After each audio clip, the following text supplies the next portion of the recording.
그리고 빈혈이 다 이제 철분이 부족해서 생긴다 이렇게 생각하시는 분들도 많이 계십니다.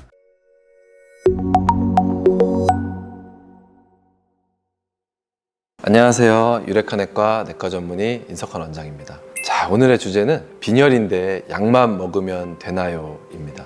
이게 정말 많이 나오는 질문입니다. 그래서 한 번쯤 꼭 얘기하고 싶었는데 오늘 한번 좀 정리해 보도록 하겠습니다. 자, 우선 빈혈이라는 건 피가 부족한 걸 이야기를 하는데요. 피 중에서도 적혈구가 부족한 걸 이야기합니다. 수치로는 혈색소 수치가 남자는 13g/dL, 여자는 12g/dL 미만인 경우를 빈혈로 정의를 합니다. 자, 우리 몸에서 적혈구라는 거는 산소를 운반하는 역할을 합니다.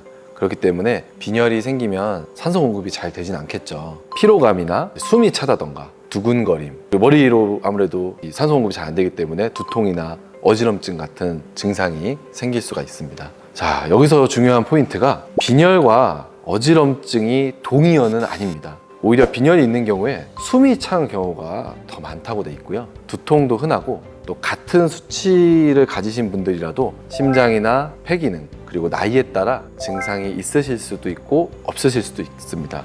그래서 이 빈혈이 있다고 다 어지러운 것도 아니고 또 어지럼증이 있다고 해서 또 다 빈혈인 것도 아니라고 할 수 있겠습니다.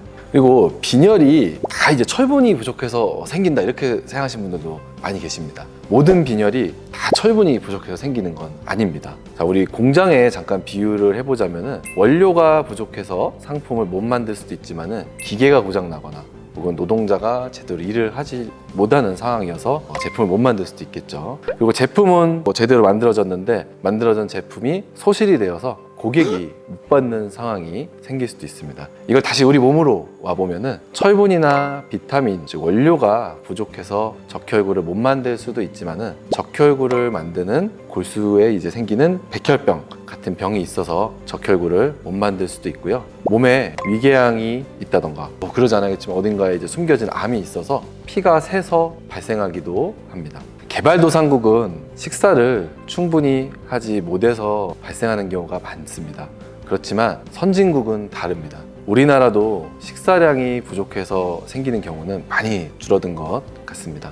그렇기 때문에 빈혈이 있다고 철분제만 먹으면 되는 게 아니라 원인을 찾는 게 중요하다고 하겠습니다. 자, 이제 추가적으로 빈혈하면 철분제 드시고 이제 속이 불편한 분들이 많이 계십니다. 이 경우에 원래는 철분제는 공복에 비타민 C와 같이 섭취할 때가 가장 이상적으로 잘 흡수가 된다고 돼 있긴 하지만 이렇게 섭취하면 속이 불편한 분들이 굉장히 많으시기 때문에 속이 불편하시다면 철분제는 한 알만 복용한다던가 아니면 식사와 동시에 복용하는 방법이 있기 때문에 바로 복용을 포기하시기보다는 주치의 선생님과 한번 상의해 보시기를 권해드립니다. 자, 정리하겠습니다. 빈혈은 암이나 중요한 질환의 징후일 수 있기 때문에 혈액검사뿐만 아니라 위내시경, 대장내시경을 시행을 해보는 게 좋고요. 의사의 판단에 따라 CT 같은 영상검사가 추가적으로 필요한 경우도 있습니다. 그리고 여성의 경우에는 산부인과 진료가 필요한 경우도 있기 때문에 이 부분도 함께 상의해 보시면 좋겠습니다. 감사합니다.